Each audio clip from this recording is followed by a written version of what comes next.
Greetings, everyone, and welcome to the Midweek War!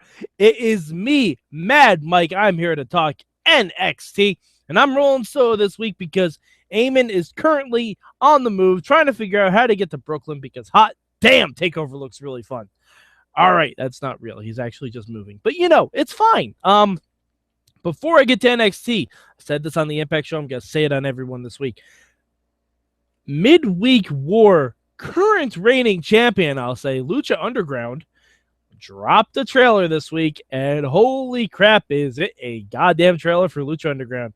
We're going to be talking about it when we have more of a crew. I believe next week we're going to try and get everyone together to discuss and digest this trailer because there are swords, there's guys in black and white outfits, Phoenix is macking on someone, and I'm pretty sure that El Dragon II might be dead.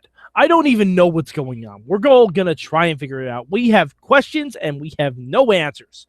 But as per usual, we'll try and figure it out ourselves. All right, so getting into NXT, man, this was a fun show.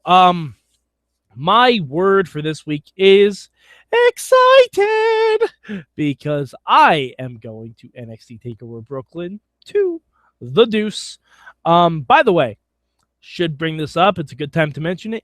If you see me in Brooklyn at the Barclays Center for TakeOver 2 and you recognize me, call out Mad Mike, whatever, you have permission to chop me. I say this every time I go to a show, and I mean it every single time. No one is taking me up on it yet, but I think someone will eventually. All right. So my good for NXT this week, it's tough because there's a lot to pull from this week on the good side. But I'm going to give it to Mojo Rawley. Mojo Rawley had possibly the best night he's ever had in NXT, despite getting his ass handed to him. I believe this is Mojo's send-off from NXT. He had a really great promo before his match with Samoa Joe last night. And it was I want to see more of this Mojo. This Mojo is the guy we want. It's the guy we've been waiting for. I think even Corey Graves said that. This is the Mojo we've all been wanting to see. And when he started the match against Samoa Joe, I thought for a second they might pull some kind of upset. Just a flash pin or something like that, and Samoa Joe can look sort of vulnerable heading into TakeOver because it wasn't for the title, obviously. So I think that could have happened. Usually in a non-title match, a champion will lose sometimes. So I think all the ingredients were there. That didn't happen. Joe eventually did take over the match, but the opening flurry of Mojo Rawley was really, really good. And Mojo was intense. He wasn't playing to the crowd. It was really, really well done. My bad this week, and I know Bobby's probably not going to like this. No, actually, no, I'm not going to give it to Billy Kay. Billy Kay was fine. I forgot. There was something worse on the card that I didn't really get.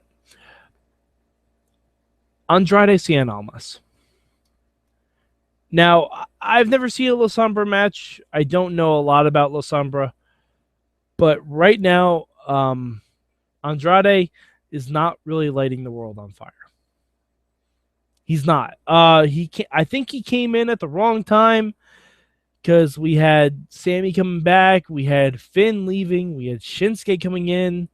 And yeah, Bobby Roode. You have Austin Aries. There's a lot going on in NXT right now.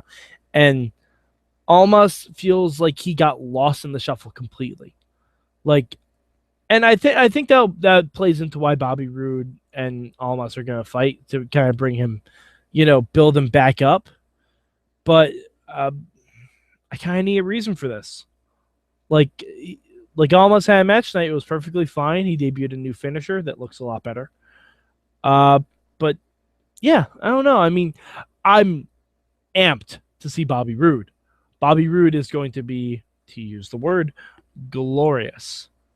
But Almost, I don't like. I feel like Almost could pull an upset at Takeover. And I'm sure we will do predictions next week.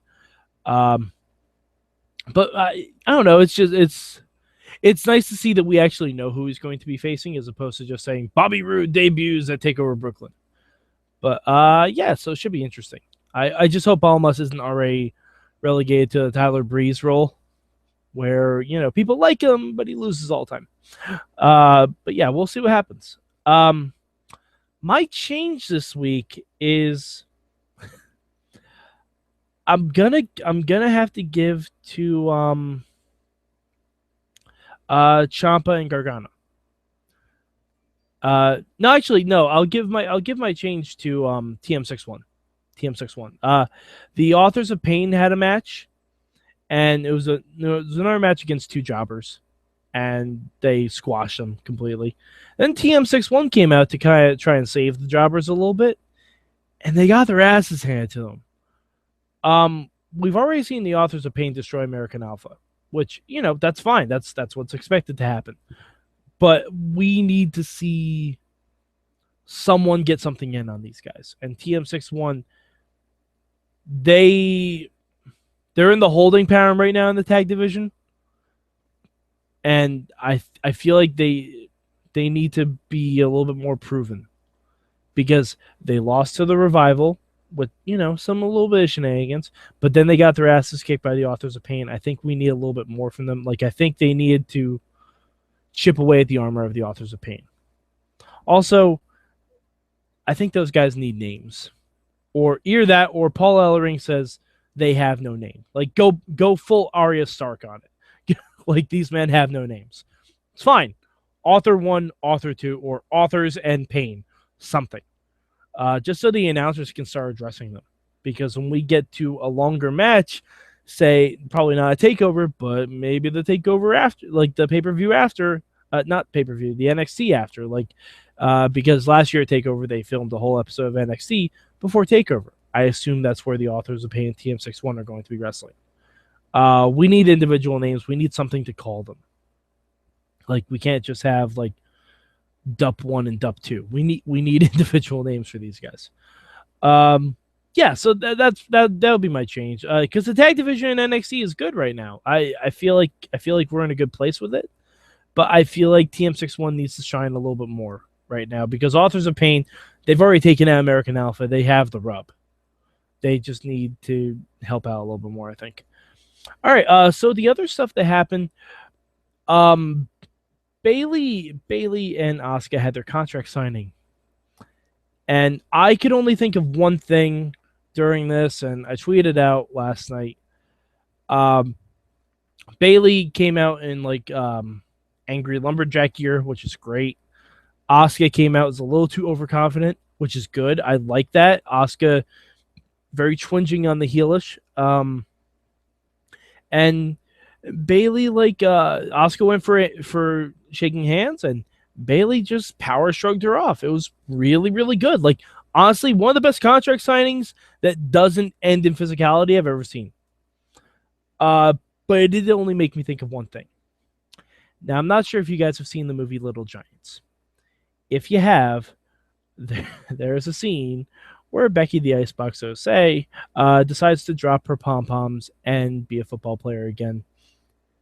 And I just heard Al Bundy's voice in the back of my head. That's my niece Bayley, and she's pissed. I mean, and pissed off Bayley? Yes. Perfectly fun way to go. Can't wait to see how it happens at TakeOver. It gives me more feeling that they might put it back on Bayley. Because honestly, I wasn't thinking it. I am now.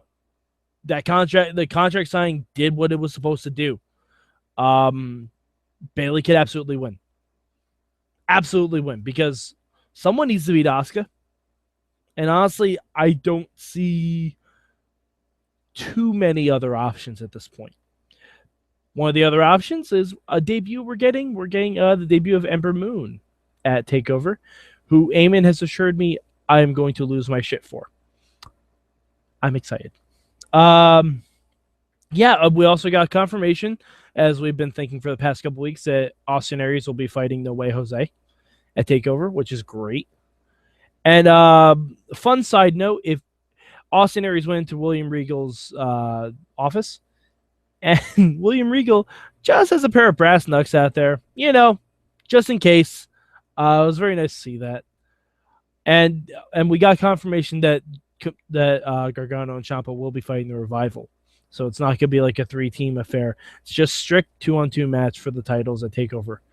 So, yeah, they pretty much rounded out the entire card this one episode of NXT. Oh, there's one other thing that I have to talk about. And it really should have been my good, but I was really impressed with Mojo Rawley. After the Mojo Rawley Samoa Joe match, Samoa Joe, as he's wont to do, went to inflict more damage on Mojo Rawley, and Nakamura came out. The best pull-apart brawl I've ever seen, where security was not even touching one person. Nakamura is playing mind games with Samoa Joe. He actually reached out and grabbed Samoa Joe's nose like you would a child. It was amazing. It was absolutely amazing. This match at TakeOver is going to be fucking fun. It's going to be really, really good. I'm very excited for it. Yeah. One other thing, and I know Bobby would kill me if I didn't mention. Billy Kay came back with a new-ish look. Very flowy robe. I'm not sure what material that was. It looks really, really cool. The match was okay. She had a match with Liv Morgan. I just kind of fear that these two are being built up so that one of them can get jobbed to Ember Moon. But, that's how stuff has to work sometimes. But, yeah, it's good to see they're putting a little bit more effort into both Billy Kay and Liv Morgan. I kind of looked at it as the BK Broiler versus the Buffalo Wild Wings girl. But, that's just our inside jokes. As far as rankings go, it's really difficult this week because I liked NXT a lot and a lot happened on it. But that's CWC, though. NXT is going to be number 2 this week. It's a squeaker. NXT, still really, really good. Very, very top to bottom. Great card. Great show. But goddamn, guys. If you're not watching the Cruiserweight Classic, the fuck is wrong with you? Turn this video off right now. Come back to it. But turn it off right now and watch the Cruiserweight Classic. And then watch the next episode I'm going to do of the Midweek War. Or I'm going to be talking about the Cruiserweight Classic. You can follow me at MadMike4883. I occasionally talk about wrestling. I talk about wrestling over on the Wrestling Mayhem show too. Hit the hashtag MM for me, Mad Mike. Yeah, but I'm going to be stopping this broadcast now so I can talk about the Cruiserweight Classic because holy shit, it was really good. All right, so Eamon should be back next week, but until then, please enjoy more NXT on the Midweek War.